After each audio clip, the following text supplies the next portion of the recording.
Hi, hello everyone. Uh, Thank you for joining us for another Whiskey Me session. My environment's changed a little bit. I am currently in the Manchester store. As you can probably see, this isn't my personal range behind me, I wish. For introductions, my name's Sam. This is my second Whiskey Me tasting or hosting of these tastings. For those of you who are just joining us for the first time, you'll be trying two different whiskies from two very different distilleries, different stylings. We do have a Scotch and we have a bourbon whiskey again, similar to last time as well, but these whiskey distilleries, these bottles themselves are very different. As I said, my name's Sam. For those of you who are joining for the first time in a couple of sessions, you'll notice Phil has taken a breather from these events. I don't know if he will be back anytime soon, though I have tried to take a leaf out of his book. He's taught me most of what I know in regards to Scotch whiskey, in regards to Irish whiskey, Japanese whiskey. Of course, bourbon was Phil's cup of tea. Personally, I really enjoy New World styles as well. I love Kavalan, I love Japanese whiskies. Big fan of Starward as well. But tonight we're going back to more roots of whiskey. We're going back to Scotch whiskey, and we're trying some really fantastic whiskey from Kentucky. So to introduce our first guest tonight, we have Kirsty from Singleton. We'll be trying the 15-year-old. So, hi, Kirsty.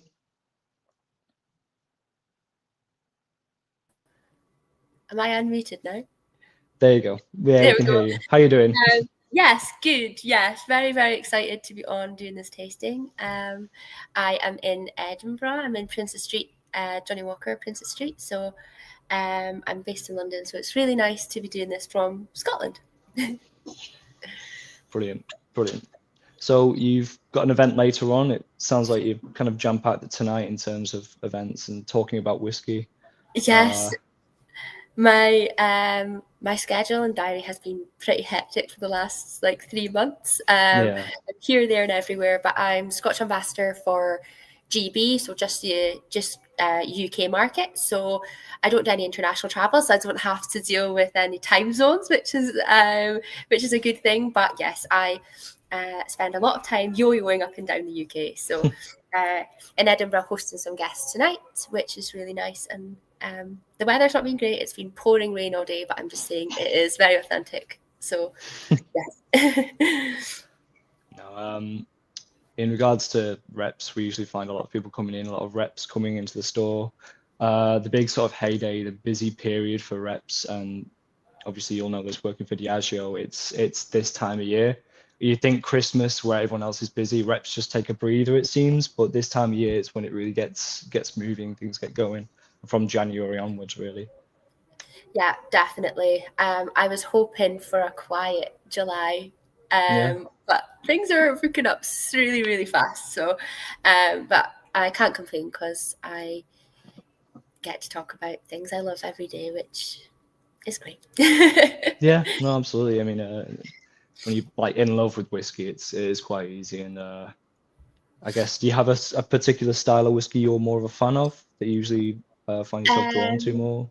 so I would be absolutely betraying my roots if I didn't say this. So I was born and raised in Speyside, so I cannot physically say anything else to that. Okay. So Speyside is the where I fell in love with whiskey. It's the reason I fell in love with whiskey. So I guess it will always Speyside region taste flavor will always be my absolute favorite. But um, if anyone ever sees me doing a whiskey tasting and I've got whiskies from all across Scotland, you will see this is a very close place to my heart. It's something I say a lot, Yeah. and that is Skye, Islay, the Highlands, Lowlands, everything. So, but if I had to say one, I couldn't betray my roots. Okay. Space No, fair enough. Fair enough. Fair enough. Yeah. Well, I'll let you take the reins. Do you want to introduce us to the whiskey we'll be trying tonight from Singleton? Absolutely. So, I think it's going on from me saying that I can't betray my roots.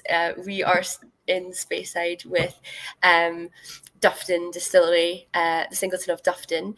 So, yes, this is a distillery which is about 25 minutes from where I was born, and it's the whiskey which I presented on when I did my interview for Diageo. So it genuinely is something that is very close to my heart. I'm saying it already. So it is an absolute classic Speyside. It is we have start at, well, there's non-age statements. We've got the 12, the 15, the 18, and we've got lots of other editions as well. But in GB market, we have the Singleton of Dufton. We have other variants around the world. I'm sure there might be questions about that coming up, and we can cover that if there is. But Dufton is the one we have in GB market. And I think if there is one place in the entire world which is famous for whiskey, it's this one little town. I call it the capital of Speyside. I think there's roughly 1,500 people that live in the town, and there are 7 distilleries. So hard to find anyone who doesn't work in whiskey in some shape or form. So it's absolutely comes from whiskey country and where I'm from. So the Singleton as a brand, it's, when we look at the bottle, it's modern, it's innovative, it's a crisp and fresh new whiskey brand. So as a brand, we were born in 2006, so relatively new. Where we talk about the dates, especially when we talk about whiskies and distilleries, 2006 is confusing, but the distillery itself, the Dufton Distillery, we're lucky enough to have the name of the town itself, the Dufton Distillery, and it started in 1896. So we are full of history and heritage and stories, and our distillery is absolutely steeped in history, but the brand was born in 2006. And the whiskey, do you want me to go into the tasting now too? Yeah, no, absolutely. Whatever floats your boat, because I do think in relation to what you were talking about before, there are obviously a lot of names synonymous with Singleton. You've got Ord, you've got Glendullan and one as well. With us trying the Dufton tonight, obviously that you said this is for the UK market, but I think we can get to that later. In terms of the tasting notes, please, I'll let you lead the way, because so there's loads of questions happening. Won't deprive anyone of your whiskey anymore. So if you have tasted it, you're not in trouble already. But have a nose, have a taste, have a try. And this is, I hope you are transferred to Dufton itself. So it's tucked away behind the little, behind the town. And it is literally, it's fresh cut grass for me. When I first visited the Dufton Distillery, so I started off as a tour guide. That's how I've worked in whiskey for 9 years, and I started off 9 years ago as a tour guide, and I'm lucky enough to visit loads of distilleries. I think I'm verging on 50 now, so I'm counting them. And when I stood in Dufton, I was amazed, because it's like everything in a distillery just crammed into one building. Like I've never been anywhere, like you start the tour and you go through and it's all very methodical, but you stand in the middle of the still house in Dufton and it's like you can see every part of production. It's crazy. It's absolutely tiny, and I can just about fit 1 foot in the middle of the stills. They're that close together. So the type of spirit that we make at Dufton is incredibly citrus. It's grassy style of new make spirit, and when you stand in the still house, it literally smells like fresh cut grass.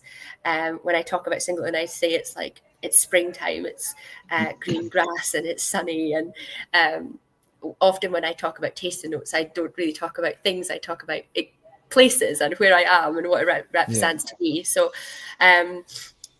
we have a super long fermentation and a really long distillation. So the type of spirit we make gets rid of a lot of that heavier, denser alcohol vapors that give us those types of flavors. So we have a long fermentation and long distillation with loads of copper contact. So we want to get a light and citrus and grass and fresh spirit. And then when that is distilled, it's distilled really, really slowly. So we've got loads of copper contact in that, in those condensers, which make it so incredibly light and fresh. Yeah. So in terms of distillery character, that's what it is before it even goes in any oak. And then it's left to mature in Scotland. And for this 15-year-old, we use a variation of European oak, so sherry casks, and also American oak bourbon casks. So this is a marriage of both of those types of cask. It's not been finished in anything at all.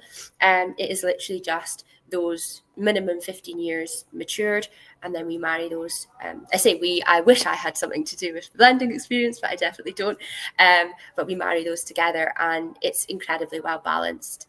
I think being at this age, you get enough of that distillery character, so you still get a lot of that green, grassy, citrus freshness, but then you're starting to see how it matures into 15 years old. So for me, it's red berries. I know it sounds a little bit odd, but I do this whiskey with different chocolate pairings, and I always do it with a blackcurrant raspberry truffle, and I think it's fruity, but it's like stewed red berries, and it's got nuttiness to it as well, hazelnuts, and it's incredibly flexible and complex, but not confusing. Singleton works in so many different ways, and honestly, I don't think you can ever get a tasting note wrong with Singleton because it's so complex. There's so many different flavors in there, and I feel like I've been babbling on too long now. No. It's I absolutely agree. I mean, I'm trying to write down tasting notes myself, and I get apple, I get pear, I get biscuits, your digestive biscuits and whatnot. And I end up getting to the point where I'm just babbling on a bit of paper. I'm like, all right, that sounds absolutely stupid. What am I doing? And I'm not even that drunk at the point. But no, I agree. Even on the nose, it is very synonymous with what you'd expect from a Speyside distillery. It's clean, it's light, it's very floral. It's a very summery whiskey. And the age as well, 15, in terms of my experience with whiskey, I've found 15, maybe 16-year-olds in regards to, say, any competitors to Singleton or something richer or something lighter or peaty, you find that is where whiskey starts to come into its own a little bit more. You find that you're not forking out tons of cash for something that is going to be 25, 30, even 21 years old, but 15 is like a sweet spot in regards to it's developed to such a certain point that you're getting all these notes that just you can find the 12-year-old, but they're just so much bigger. It's the perfect example of what a distillery can do when it comes to a 15 or 16-year-old whiskey, and like this bottle really kind of it shows that. It's brilliant. But I do get that apple pear and those biscuits. Yeah, I couldn't agree more with that. The Singleton 12-year-old is phenomenal. But for me, it's more green apples and pear, and it's fresh. It's loads of orchard fruits. Whereas with the 15, it's had that little bit longer in the cask, and it starts to develop, and that fruitiness is now turning into like those red berry flavors that I talk about. And it's interesting to see that little change in age and how the spirit continues to mature. So I think the 15 is a little bit like an unsung hero. Like you've got the 12 and the 18, which are both incredible whiskies, and the 15 is this whiskey in the middle, which sometimes gets forgotten about, and it's amazing. And I think a lot of people, it's like 12 to 18, and then when I bring this along to tastings, it's like, oh, this is amazing. It's a perfect in between, but it's just a perfect example of what both the 12 and the 18 can do best. Exactly. It's really interesting. In regards to this particular bottling, obviously it's the 15 of it's the Singleton of Dufftown, sorry. How would you say it compares to whiskies from obviously Glen Ord and Glendullan come under the name Singleton? They're for different markets. So like you mentioned, around 2006 is when the Dufftown style of Singleton got going, but obviously the Singleton name dates back to the 1830s. So how do you say it compares to Glendullan and Glen Ord? So each of them are different. Like we have common theme amongst all these distilleries, and that is why they were chosen to be grouped under the Singleton, because we all have long fermentation and we all have a long distillation. So it's all about slow craft, and we produce in terms of that is the ethos of Singleton. It's slow craft, it's a long fermentation, and that style of spirit. But each of them, as we know, each distillery's spirit is its DNA, like that's its heart. And so they have a similar style, but they're all incredibly different. Glenord is fun, amazing. I collect Glenords whenever I can get my hands on them. In terms of flavor and what they are, kind of as a little bit of a backstory as to why we why it was developed in that way is that we think of single malt, and a single malt is the same in every single market around the world if you go to it. And this is around the idea of flavour, and it's about developing what is best preferred in that market or in that part of the world. Yeah. So there was a huge amount of research done in terms of flavour and in terms of what our guests in those parts of the world enjoy the best out of their whiskey. So these 3 distilleries were highlighted for 3 different markets. So in GB and in Europe, we have Dufton, because of that kind of fruity, floral, like Speyside style and texture, quite rich as well, quite honeyed and that style. For American markets, we have Glendullan, because it is a slightly sweeter style of spirit. It's lots of vanilla and coconut and tropical fruits. And especially in American markets, we think of drinks and we think of American whiskies. They can be slightly sweeter. And that is why it was targeted for that market. And in Asian markets, we have Glenord for that real Highland richness, that kind of really honeyed heather, maybe even a little bit of spice in there. And that was really, I mean, I say those top 3 flavors. There's so much more work done in that I'm giving it justice for right now. But generally, that is why it was done in that way. So that's the 3 distilleries. They share common themes in terms of the style and what they do, but they're each their own style. Yeah. Brilliant. But just united under the absolutely, just united under the Singleton name.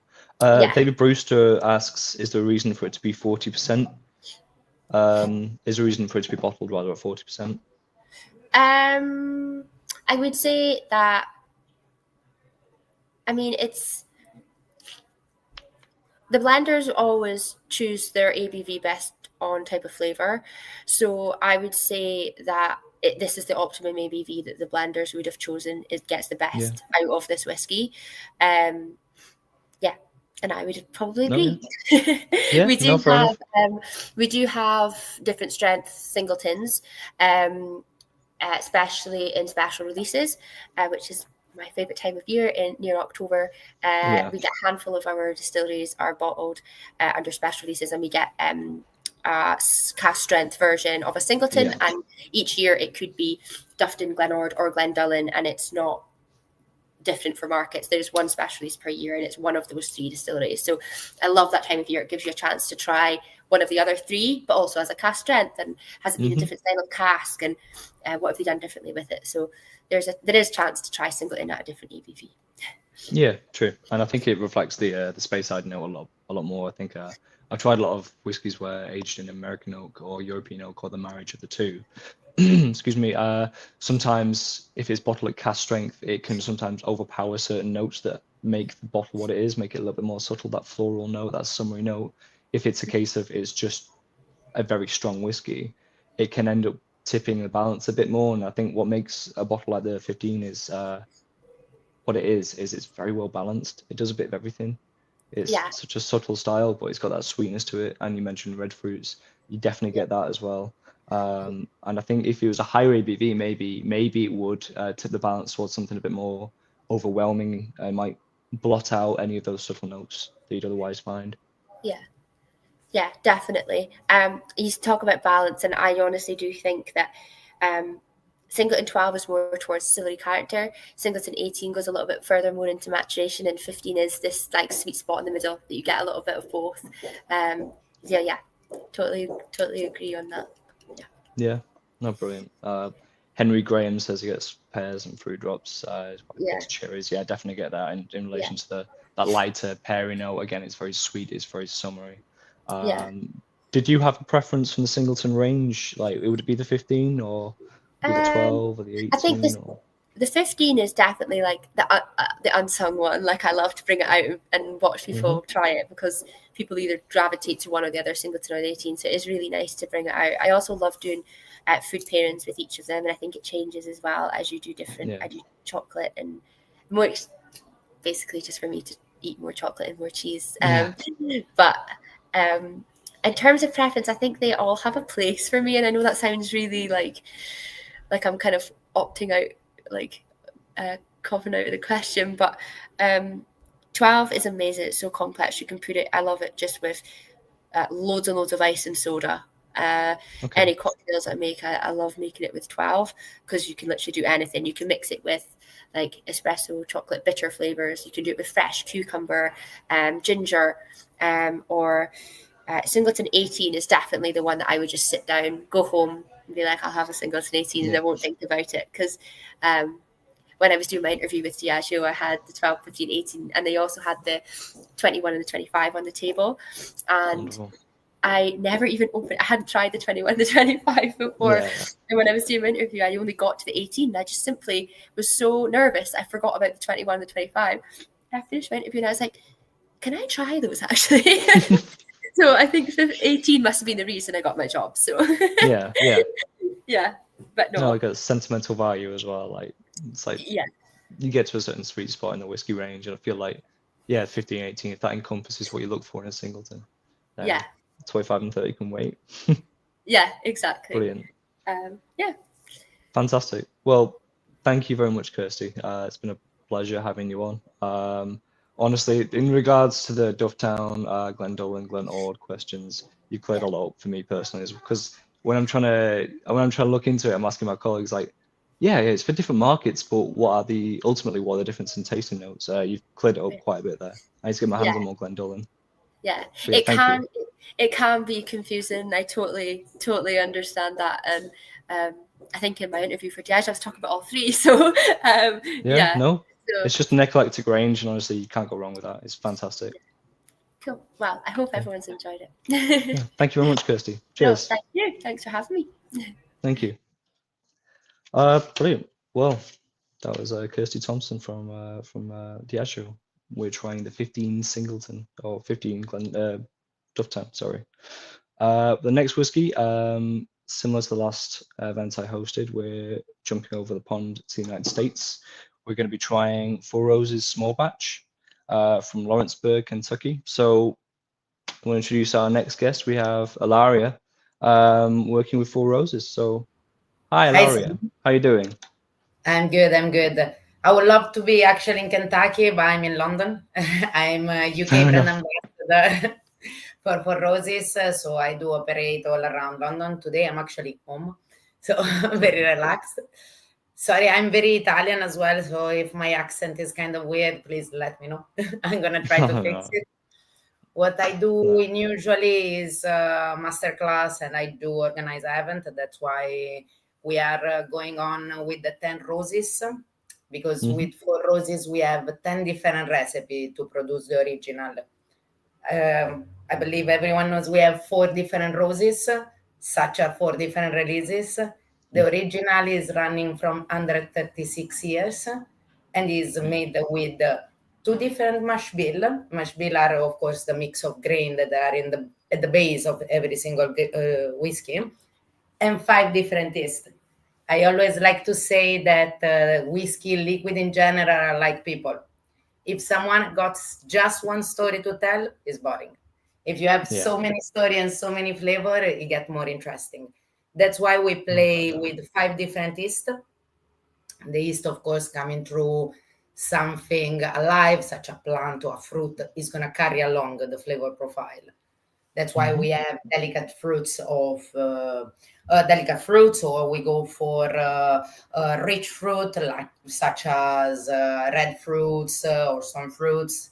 And then we go as well for something a little bit more interesting, spicy notes, more gingery notes, and we go floral notes, we go menthol notes, a little bit more herbal. But I think the most interesting things of Four Roses that is kind of see itself as a rye as well. We are one of the few bourbon that use the highest amount of rye in the mash bill, because we found it, very complicated to distill, very starchy, but then you have a beautiful body in the liquid. You have a kind of ticklish sensation in the palate. It's very interesting. I mean, I work in the industry I used to work as a bartender for around almost 18 years. Funny enough, I'm 17.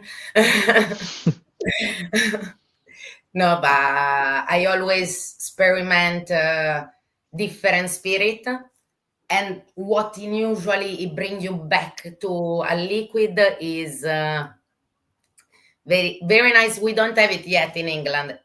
OESO, and soon I Yeah. explain as well how to read these weird letters. Yeah. Keeps popping up as well. I was saying, usually when you are in a bar or even just a connoisseur, or you just want to enjoy a liquid, starting from wine, you're gonna go back to the glass if it's something interesting, if it got body, or if anyway got character. So giving 10 different character to our liquid, of course, it makes it very interesting. Yeah. The liquid we are talking about today is not the original, but it's the small batch. So as I say, in the 1888, so 136 years ago, we start with the original.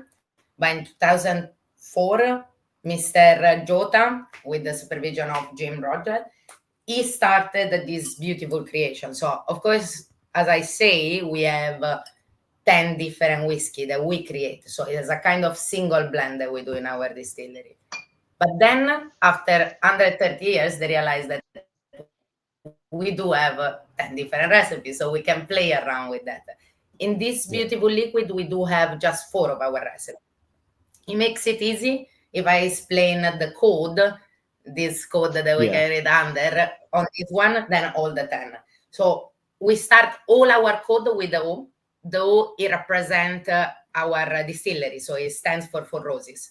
So all the recipe that we're gonna find on the barrel, they're gonna start all with the letter O. Then the second letter, it can be E or B. That is stand for our mash bill. The mash bill E is the one that is the kind of classic mash bill for a bourbon. So we go for 75% of corn, 20% of rye, and 5% of malted barley. While for as much as concern the mash bill B, we go a little bit more interesting. So we go on 60% of corn. Of course, if you want to call a bourbon, you need to have over 51% of corn. So we go for 60%, and then a good 35% of rye. 35 is a super high level of rye, super spicy, super ticklish, super full body in the palate, super interesting. And of course, the 5% of malted barley, because it needs to be there for the fermentation, for the alcoholification, thanks to the enzyme. And then singularly, we distill, we ferment, we distill, and we aged with 5 different yeast. So we go for yeast V, yeast O, yeast K, yeast Q, and yeast F. Each one of them got a name, that is the letter, and a character. So, for example, the V is going to be delicate fruits. Then we go for the K, spicy flavor, spicy notes. We go for the O, that stands for the rich fruits. It brings along rich fruits. Then the Q, floral notes, and then the F, we go for herbal notes. In this one, we're going to have okay. So we're going to have both of the mash bill with the yeast O and the yeast K. So spicy notes that they're going to boost the rye part of the mash bill, and rich fruits that they're going to make it so mellow in the palate, so easy to enjoy. All the bourbon usually are on the fruity notes, plus, of course, having the possibility to use just one barrel, that is the new American oak. You're going to have this caramel and vanilla notes, they're going to be there. But as well, the super interesting things of the whiskey is that you can divide the whiskey in 2 categories. So you have the regular whiskey and the straight bourbon whiskey. So straight bourbon, first of all, needs to come from Kentucky, and that is where our distillery is located, so in Lawrenceburg. And second, it needs to have a minimum of aging of 2 years. We were talking about Scotland, 15 years. 15 years for us is quite a lot. Yeah. You need to think about the difference on the temperature. The climate completely changes the whole whiskey, doesn't it? Exactly.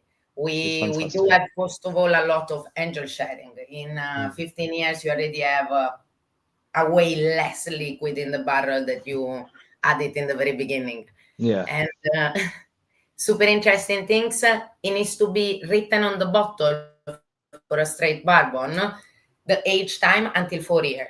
Over 4 years, you don't need to write anything.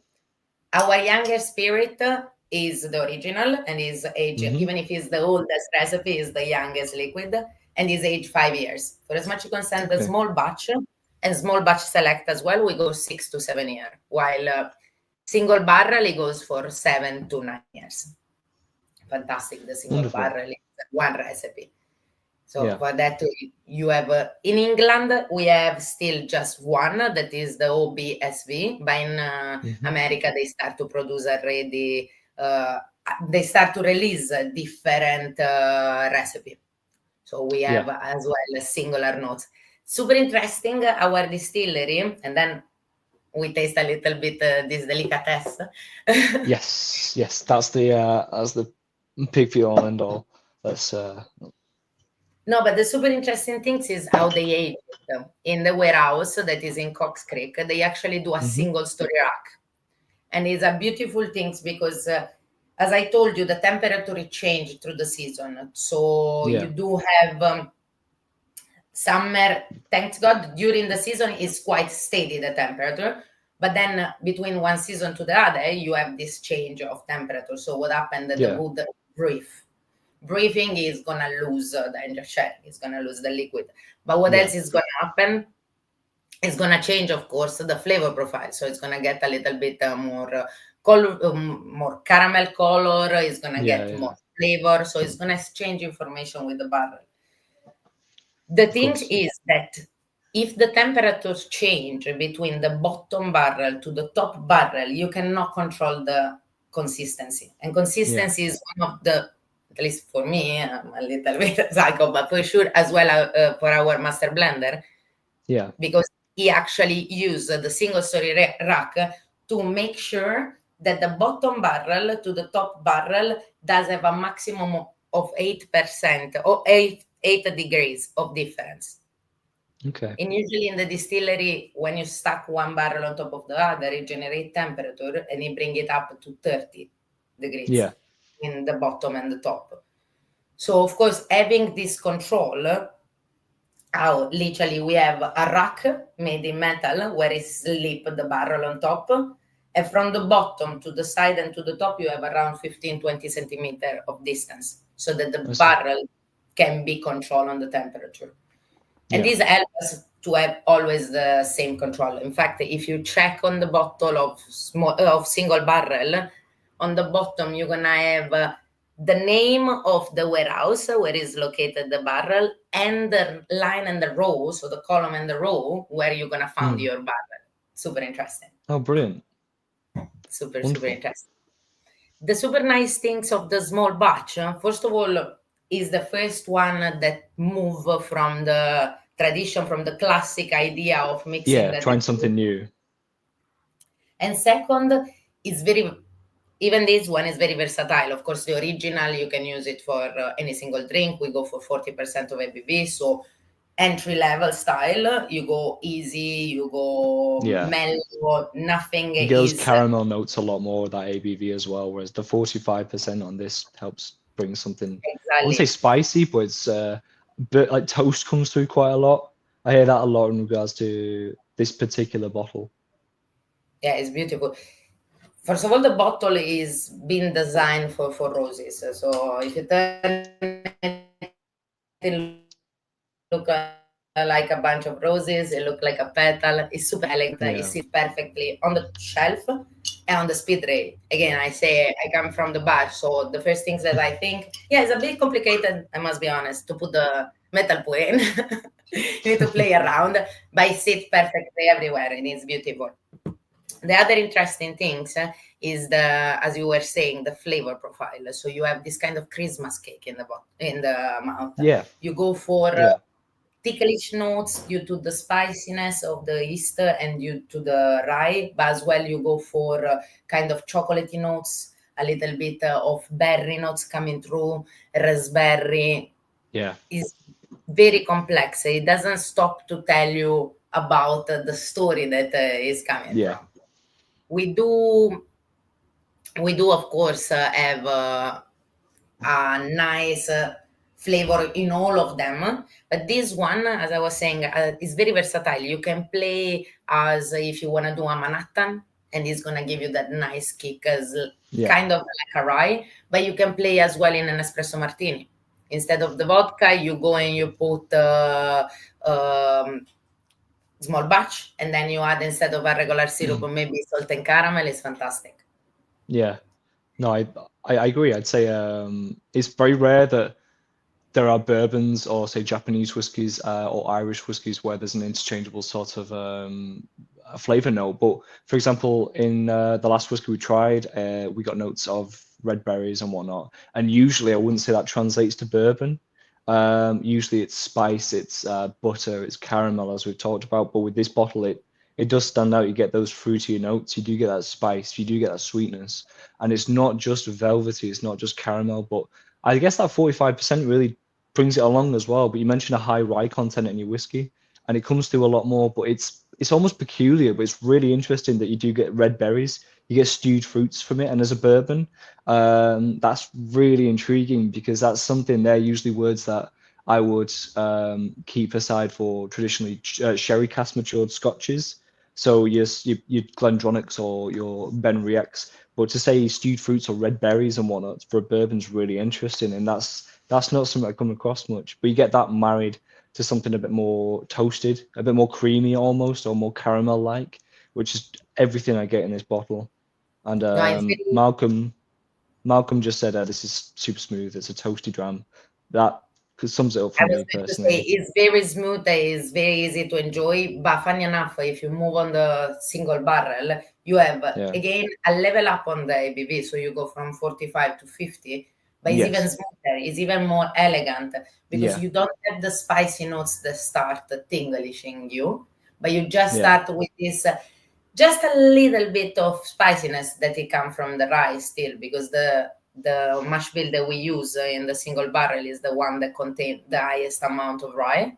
Yeah. So we go for the mash bill B, but then with the delicate fruits, and there is even for the small batch, is the yeast that change completely the game, I would say. Yeah. Because here with the rich fruits, you got the berry notes that we were talking about. While in the single barrel, you got this kind of plum notes, thanks to the delicate fruit. And it's so interesting. Is literally a caress in the palate. This one is a little more dynamic. It's more interesting, I will say, for... not interesting, mistake the word, is more it got character, is stronger, while the other one is more rusted, is more mature. I'd say character is the perfect word to use for it. It's almost like it's such an eclectic range. It's a case of the amount of bourbons or just general whiskey I've tried, where you try the 10 or 12-year-old and then you try the 15 and the 18 or 21-year-old, or whatever the progression may be, whether it's Scotch or Irish or bourbon or Japanese whiskey. When you get 3 or 4 whiskeys in, like you get to the 15 or 18-year-old, the amount of times I'm like, it's just a bigger version of the 10 or a 12-year-old. With Four Roses, it's so interesting that you can try the small batch and the single barrel. You can try any of the range in general, the single barrel select and it's small batch select, sorry, and it seems like a completely different distillery. It's such an eclectic range, and there's such a mastery of that as well. Very different tasting notes, different palate, different nose on every single whiskey. And I think it's a bit of a bane for me when it comes to, we do I guess the whiskey in work sometimes, like after the shift, someone will bring their own whiskey in, and you can try the Four Roses small batch, and then you can put it next to the select or the original, and you'll be like, that's a different distillery altogether. But it's such an interesting whiskey. It's so complex. And you mentioned character. It's got such a character that it brings something new to the table every single time, whether it be the traditional, as I said before, the traditional toasted butter or caramel notes or spice that you get in a bourbon, but also dried fruits, plum, and some subtle but also stewed red fruits. It's like I said, it's a bit of a bane for a blind tasting or a mystery tasting, guess the whiskey, because if you can get one, you're never going to get the second one. It could be a distillery 1,000 miles away, and then it's just down the road. And it's really interesting that funny enough, you are saying this because actually an activation that we are creating is literally to bring up this. the fact that each one of our recipes is different, but still part of one family. So we create the 10 roses to remember the 10 recipe. And it's literally 10 different bars from UK that they're gonna do different takeovers. So one bar is gonna go to the other. First of all, to connect and to bring the industry even closer than it is. And second, to show that each one of us got a different soul, maybe, but we are part of the same family. So each one of us is different. So we're gonna bring the 10 recipe of Four Roses thanks to the 10 bar with different recipe that they're gonna create. And even this is show the versatility of the liquid. Of course, the small batch select, I will not going to mix it that much in a drink. I really enjoy it on its own because it's very complex, thanks to the minty notes, the fact that it's not chill filtered, because after our fermentation in citrus tank, after the distillation in 2 different still, we go for column and doubler.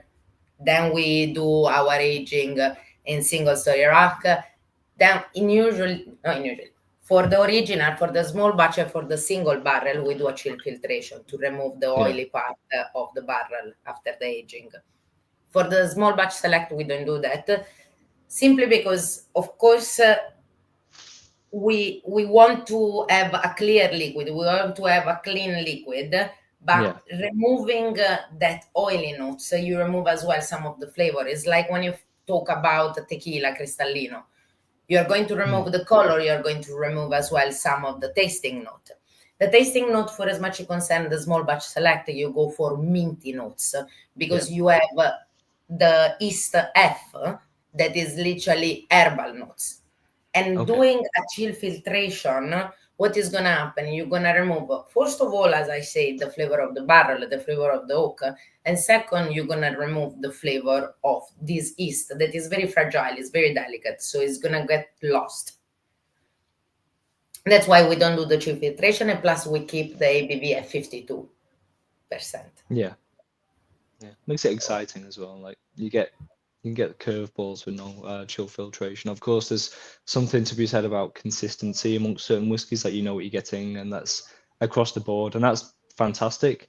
However, there's something to be said, like one batch of this may be completely mind-blowing, might be blow your socks up in terms of spice, and the next batch of the same liquid that on paper should be the same, say, recipe and process, could be mellow and sweet and quite charming in that way, as opposed to something really big and brash. And I guess the lack of chill filtration is quite interesting, because you see in a lot of Scotch whiskies where people expect that consistency and they'd like to buy the bottle expecting the same thing, but there's a charm to having a bit of a surprise in each whiskey, and the basis and the foundation, having that spice, having those whether it be rich dried fruits or plum or biscuit caramel notes, also having something else in the end, which married with the ABV that Four Roses use, whether it be 40, 45 or 50, 52%, works really good, and it makes it quite exciting, which I think is something I'll always say about bourbon in general. It's always been, out of the whiskey ranges that I've tried, bourbon I think has been the most exciting.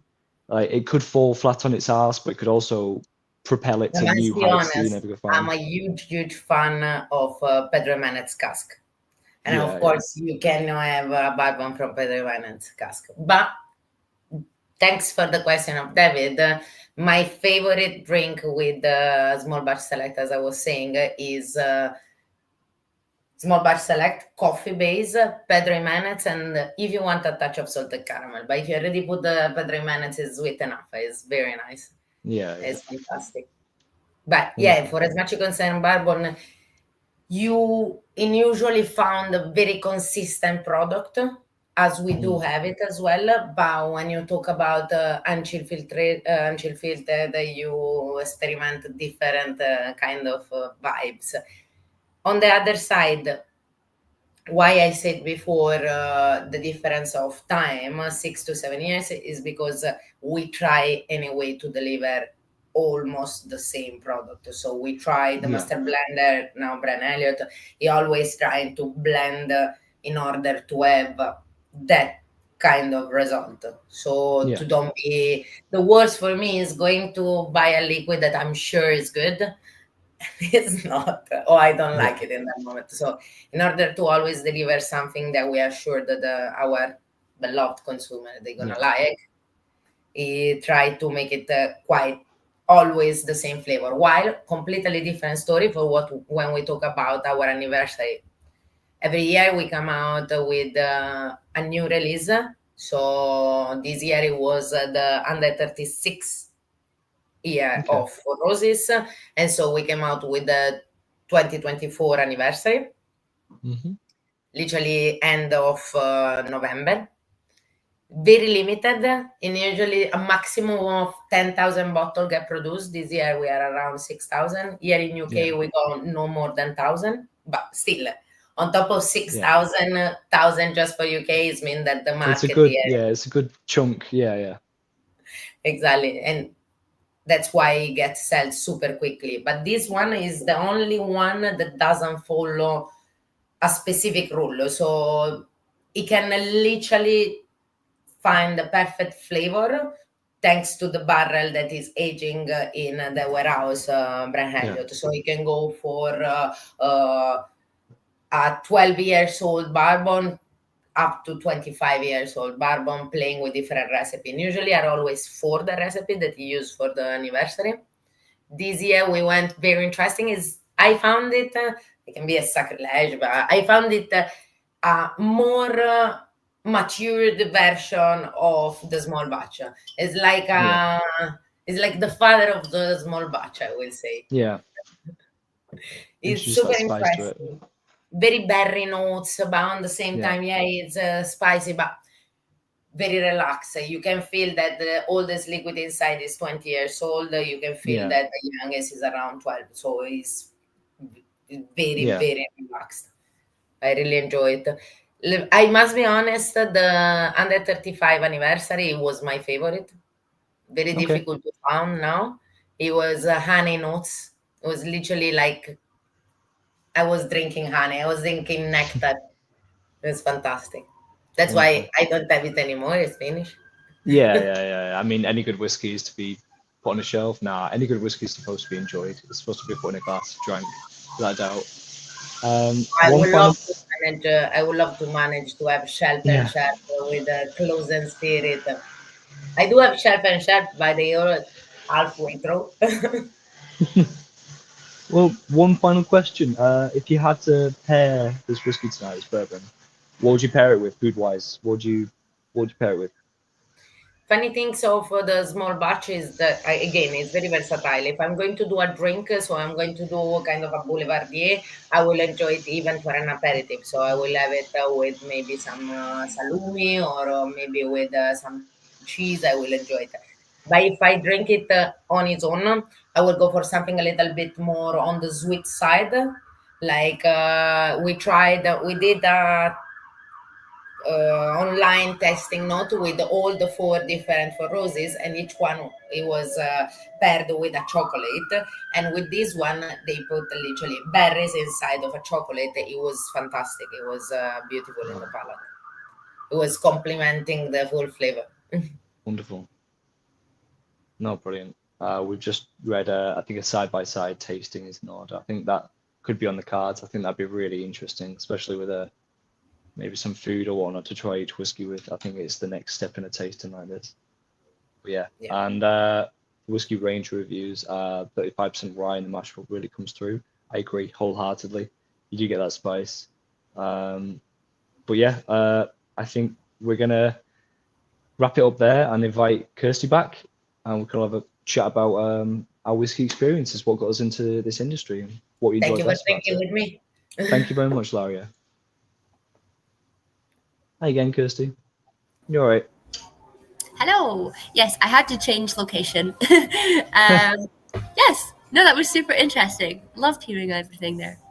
Thank you. Oh, brilliant. I was just saying, in terms of getting into the industry, what did you, both of you, in terms of getting into the whiskey industry? I guess I keep repeating myself. Apologies. How would you say you progressed? Like, what would you say? Where do you say you found your feet and progressed from? Like, what was it that got you into this industry that stands out?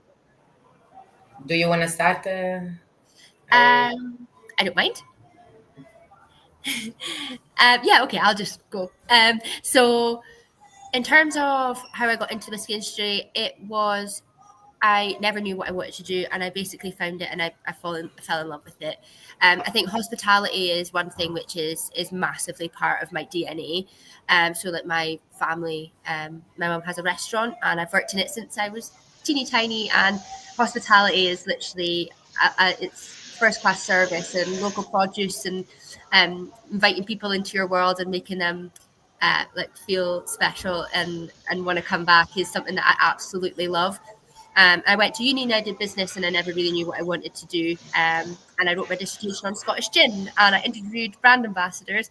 And I was like, that's a cool job. I would quite like that. So I got into the Chivas Brothers Pernod Ricard grad scheme, and it was like my two worlds collided. It was hospitality, and it was everything that I'm passionate about Scotland, like as a whole. Like my friends tell people that my job is I'm an ambassador for Scotland, not Scotch whiskey.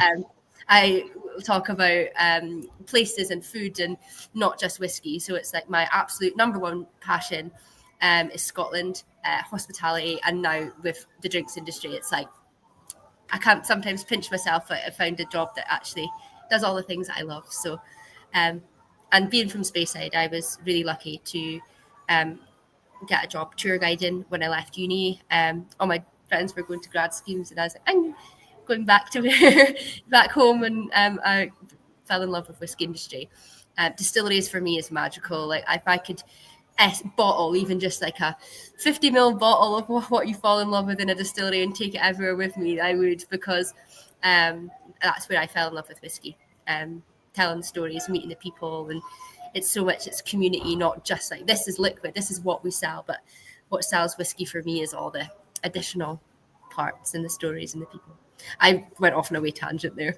No, it's interesting. I think it's as an industry, it's good to, I guess, talk from the heart, because now and again you meet like reps or you meet customers, and it's like, oh, I don't know what I like drinking, I just want to get hammered or something. Like, oh, god damn, right, okay.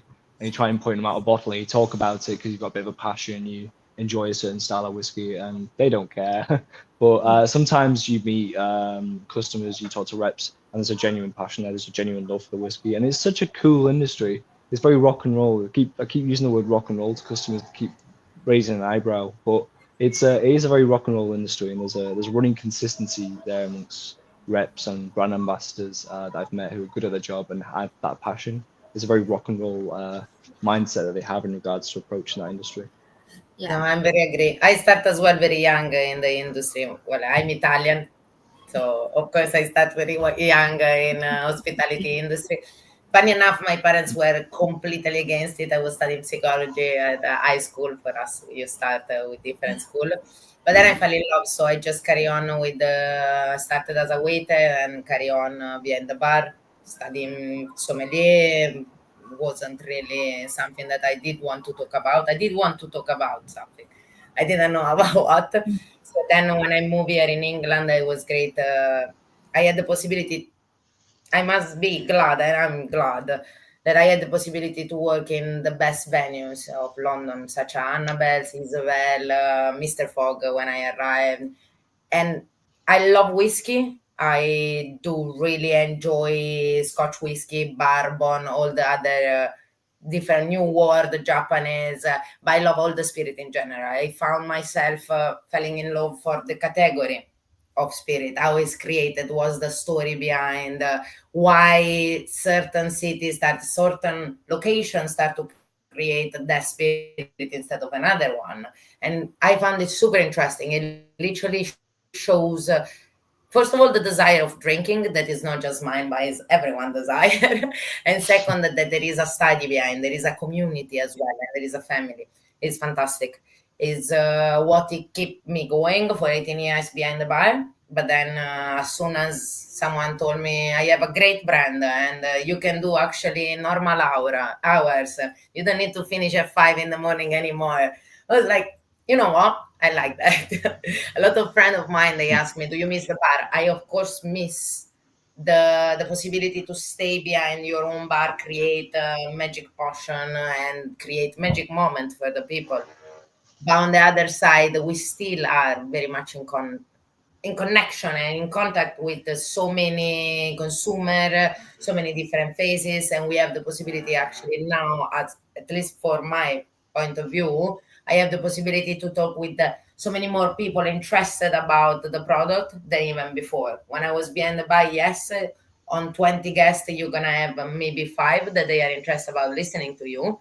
Now on 20 people that I'm going to talk about whiskey, there are other 10 that they are texting me to talk about different spirit. And I love this.